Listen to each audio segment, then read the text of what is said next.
Welcome to this week's lecture for History 2316, Modern World History, or World History 2. This week we're going to be speaking about modern imperialism in Africa. And as the subject for this week, it helps that we take a step back and look at what's going on globally with imperialism and just sort of overall the scope of the course that we've seen so far. And really, there's two phases of imperialism within modern world history. The first phase is going to be occurring between the 1500s and the 1600s, and we'll see a number of European nations taking over and colonizing areas of the Americas or the New World. And we're going to see that most of these nations are going to start to achieve independence right about the time when we start to see the second phase of colonialism pick up, which is going to be occurring from about 1800 to 1900. Where Europeans are going to be expanding into Asia and into Africa and establishing colonies there. So as evidence of this, if we look at the New World, we see the United States is gaining independence in their revolution from Britain between 1776 and 1783.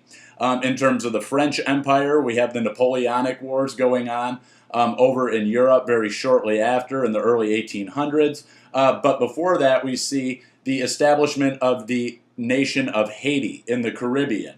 That's on the island of Hispaniola, where there is a slave revolt that will run from 1791 and end in 1894, where we have the independent Republic of Haiti being set up, breaking away from the French Empire. And with regards to Spanish Empire, that's going to be going on in the early 1800s. You see decolonization happening, first with Mexico, or at what they call New Spain at that point in time. Will be breaking away in an independence movement that lasts roughly between 1810 and 1821.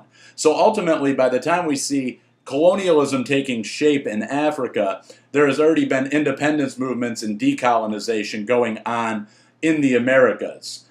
So really, when we look at the colonial period in Africa, which is our topic for today, we can really call that basically between the 1880s and about 1945 or 1950 or 60. We start to see this rapid decolonization process that we will be looking at in our lectures in the future going on shortly after World War II, and they are tied to the return of veterans back to these home colonies. Now, to understand European colonialism, you have to understand what's happening before that in Africa, and obviously the major issue there is going to be the Atlantic slave trade.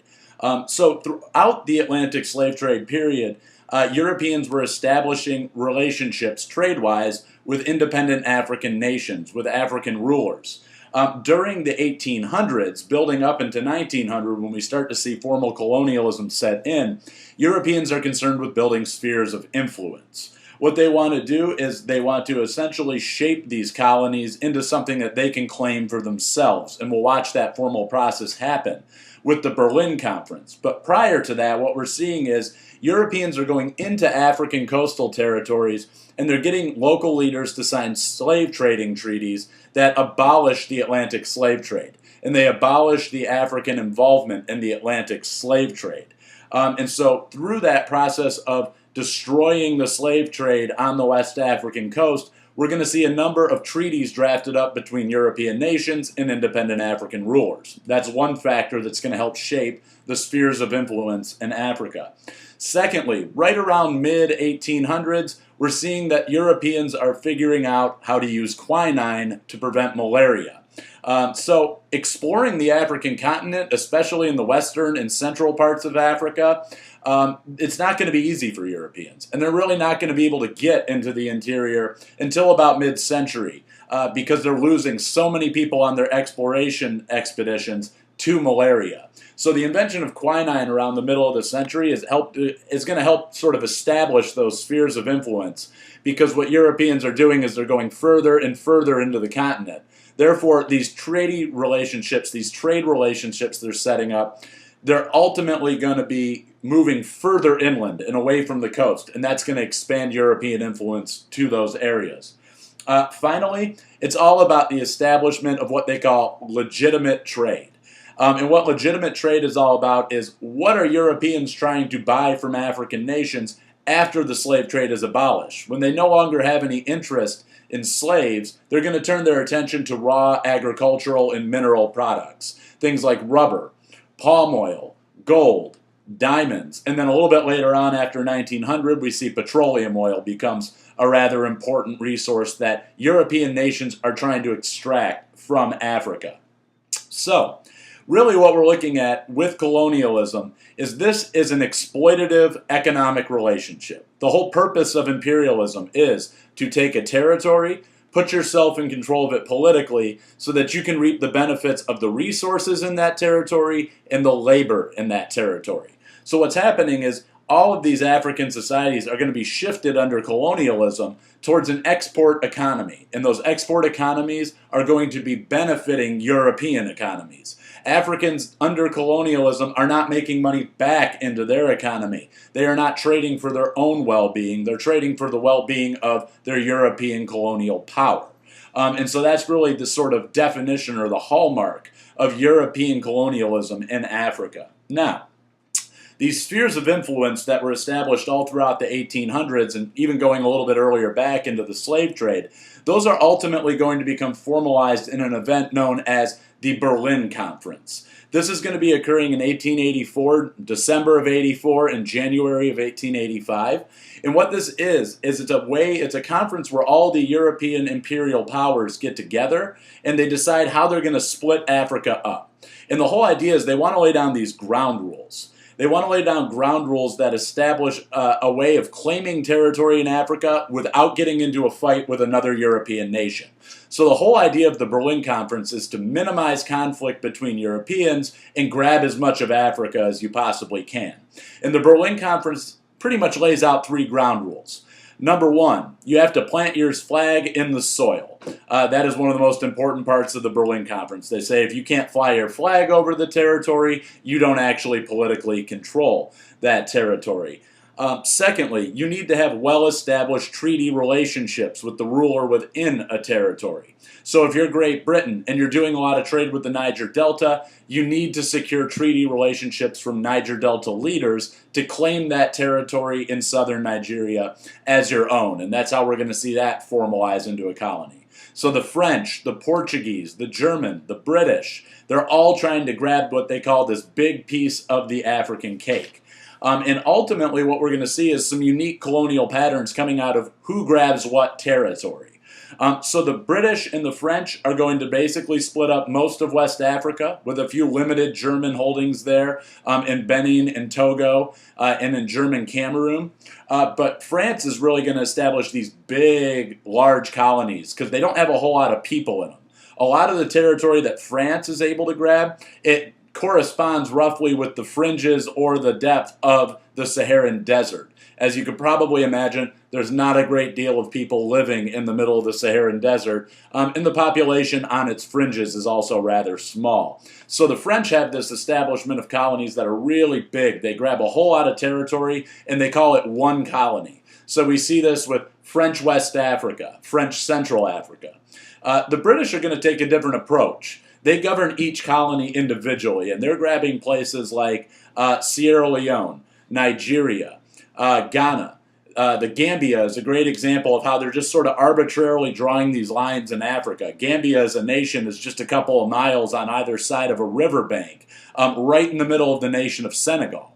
Now, those of you familiar with modern-day Africa know that French-speaking Senegal was established well before English-speaking Gambia. But the British wanted some territory in that area, so they were able to secure local treaties and grab this territory called the Gambia. Now, natural developments would have suggested that there would be no Gambia. It should just be part of Senegal. But because of this colonial competition between Britain and France, ultimately what you're seeing is that Britain is going to be able to establish that one little spot right there for really sort of strategic trading outpost on the Atlantic Ocean. You also see the Germans are grabbing up territory, as I've already mentioned. They get some small holdings in West and Central Africa, in Cameroon, Benin, Togo.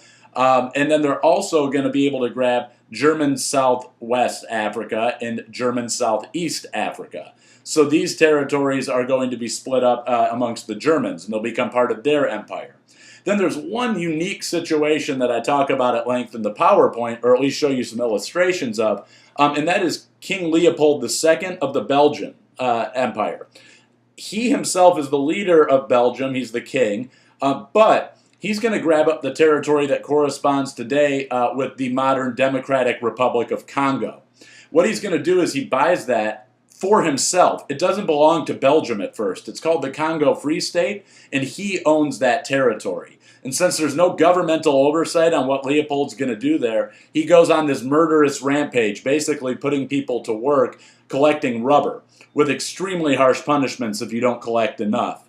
And I showed you some visuals on the slide there where you're seeing people with their arms amputated, people chained together in work gangs.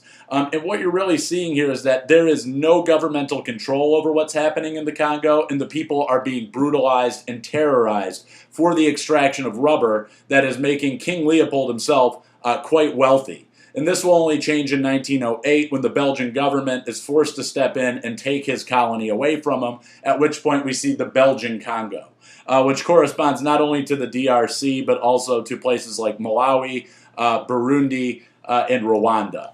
So really there's two sort of patterns of sort of colonization we're going to see coming out of European rule here.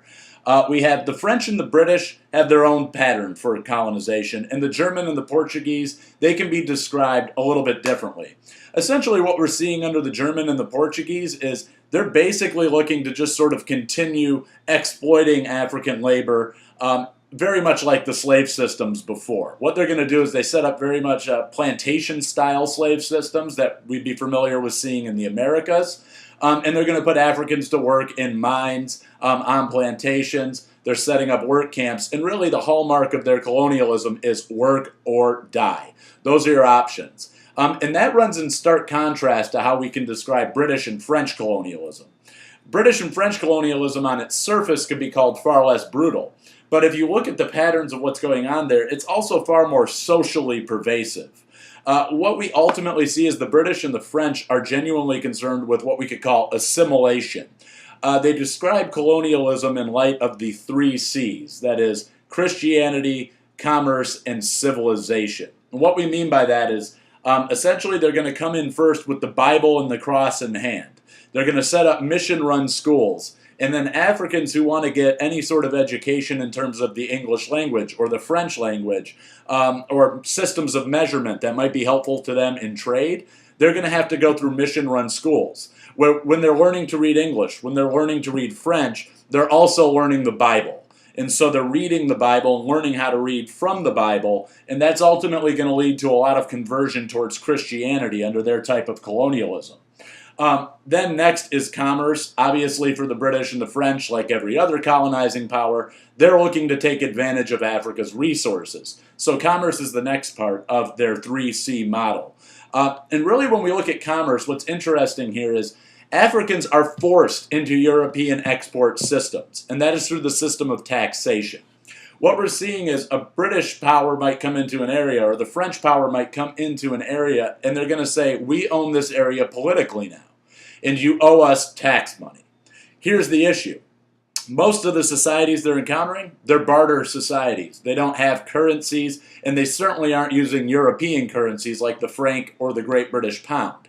But if you want to pay taxes to the British government, you need to do it in pounds, not in yams, not in goats, not in palm oil. You need to pay in pounds. So what this does is it forces African laborers into European work systems. Europeans don't want yams. Europeans want palm oil. And so they're going to set up huge palm oil plantations at which African laborers are going to be forced to work because that's the only place you can earn European currency. That's the only way you can pay your taxes under the new colonial system. So you can see that commerce is a huge part of this as well. And then finally, we have civilization. And what this is referring to is the idea that Europeans are entering the African continent thinking of themselves as far more civilized and superior to the Africans that they're colonizing. And the idea here, it ties up with this concept of paternalism. Europeans are going to socially justify taking Africa's resources and exploiting its labor to themselves by saying, we're doing the Africans a favor. We're going to drag them out of barbarity and savagery, and we're going to show them how a real civilization works. Now, of course, this is incredibly condescending, and of course, if you have any idea of cultural relativity, you would know that ultimately there's really no superiority or inferiority. There's just one person's way of doing things versus another. And so ultimately the Europeans are going to come in and they're going to belittle everything that Africa has established for itself. And they're going to say, if you want to be truly civilized, you have to act like us. You got to talk like we do, use our languages. You got to dress like we do. And you got to wear suits and three-piece suits. Now imagine how uncomfortable that's going to be in tropical Africa. But what they're trying to do is they're trying to get the Africans to model their behavior overall, follow their belief systems, as in religion, follow their patterns of dress, follow their linguistic patterns. And this is all about Europeans coming in and positioning themselves as parents to the Africans who are their children. They need to be grabbed by the hand and guided towards modern civilization as Europeans see it. And so this is the way, even in this time period, in this early time period of world history, when we're looking back on it, we tend to always assume, well, the Europeans just thought that they could do that back then. No, there were people in European society who thought colonialism was wrong. They understood exploitation economically and in terms of labor it's not appropriate. It's not morally right. And so they have to shift their thinking in order to justify what they're doing. And that is, we're going to act as parents to these poor Africans, and we'll grab them by the hand and we'll bring them into this century. And that's the social justification they use. So if you ever had anybody who would challenge imperialism, they'd say, really, we're just doing African continent a favor by making it more like Europe. And so that's the overall process of assimilation or paternalism that we're seeing play out in these African colonies. Now, there's a few other sort of key points I want to talk about. I do want to keep this lecture fairly brief in under 20 minutes, but there are some distinctions in colonialism that I went through on the slides, and that is, one, there's a big difference between settler and non-settler societies. Mostly in southern and eastern Africa, and a little bit in North Africa on the Mediterranean coast, that's where we're seeing Europeans are moving from their home countries and living in these territories in larger numbers. And in those societies, you're seeing a much bigger investment in infrastructure. They're building roads, they're building hospitals, they're building shopping centers. They're building things that people can use in their day-to-day life. That's going to be running in stark contrast to non-settler societies, which are societies in which Europeans are simply putting themselves in the top of the hierarchy in these places. They're coming in and saying, we politically control this. But there's not many Europeans moving to these territories, and that's going to be mostly West and Central Africa. And this has everything to do with climate and geography. Europeans can live very comfortably in the coastal territories of Kenya and Tanzania and Botswana. Well, Botswana not so much on the coast, but what we're seeing is in southern and eastern Africa, the climate is more amenable. You have an absence of the malarial mosquito there. The weather is a little bit cooler. Heat stroke's not as common. Dengue fever's not as common. So this is where you're seeing Europeans settle. The same can be said about the French territories in North Africa. But in non-settler societies, like areas like West Africa, Europeans are still dying in rather large numbers. So they're not in a real rush to go and settle people there. That's going to make a huge difference when we get to decolonization, because when these countries start claiming their independence, the ones with settler populations, that process is going to be rather violent. In the non-settler societies, it'll pretty much be a paper transfer, where England or France will sign their colony over to the independent African nation. Now, finally, last thing I want to talk about, some of the specific detail here, is direct versus indirect rule. This is devised by a guy by the name of Lord Lugard. He's a British administrator in Nigeria. And ultimately what he's looking at is he has the houses in the north have a top-down hierarchical system that the British understand very well, and that has to do with the influence of the Islamic religion on those societies. But in southern Nigeria, you have almost a total absence of central authority. It's a very dispersed and egalitarian community, and the British don't understand this. So what he's going to do is devise two different systems. In an area where you have a clear power structure, the Europeans simply insert themselves at the top, and they use traditional leaders as tax collectors. And under indirect rule, what they're going to do is, since there is no clear local leader, they're just going to arbitrarily appoint someone. Now this is a problem because usually the youngest people in the society are the ones who speak English or French. And those are the people that the British or French are going to be appointing.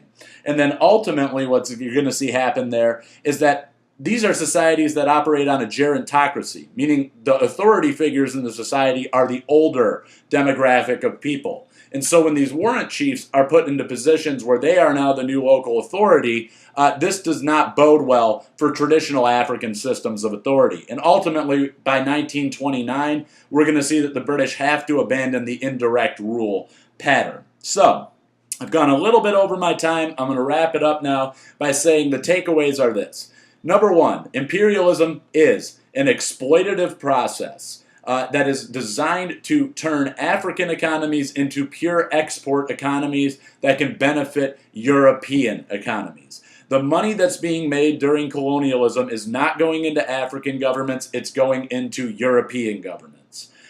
Next, I want to make sure that you are understanding the difference in the patterns between British and French colonialism, where we see this process of paternalism and assimilation, and Portuguese and German colonialism that operates very differently. It's much more strict and brutal.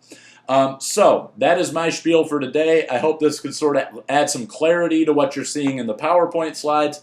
And as usual, if you have any concerns, questions, demagoguery, or diatribe, feel free to send those my way. Take care.